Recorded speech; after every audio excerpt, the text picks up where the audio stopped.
আরে শালা পাইছি তোকে, তোকেই তো খুঁজতেছিলাম। খাইছে রে মালটা কেন সামনে? আমি তো গেছি।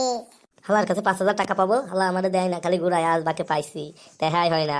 হা হা হা। খাইছে রে, যা আছে কপালে যাই সামনে আগায়। আসসালামু আলাইকুম ভাই, ভালো আছেন নি? ওয়ালাইকুম আসসালাম। আমার টাকা দিবি কবে তাই বল। ভাই আপাতত তো কোনো টাকা নাই, পরে এক সময় দেখবো আনে। ওরে শালা, তোরে তো আমি খুঁজেই পাই না, আজ পাইয়ে গেছি। তোরে তো আমি আজকে খাইয়েই ফেলাবো। হয় টাকা দিবি, নাই তোরে আজকে আমি মাইরে আলু ভর্তা বানাবো। ভাই ভাই সত্যি বলছি, আমার কাছে কোনো টাকা নাই ভাই, আমাদের ছেড়ে দেন আজকে ভাই, আমি কাল পরশুর ভিতরে আপনার সব টাকা দিয়ে দেবো ভাই। ওরে বাটবা, তোরে একবার পাইছি আমি ছেড়ে দেওয়ার জন্য, তোরে তো খাইছি। ভালো স্বাস্থ্য, ব্যস্ত ব্যস্ত টাকা বাইর কর, নাই আজকে তোর খবর আছে। ভাই সত্যি বলতেছি, আমার কাছে কোনো টাকা পয়সা নেই, কাপড় চোপড় ছাড়া ভাই। তবে রে শালা, তোরে আজকে খাইছি আমি।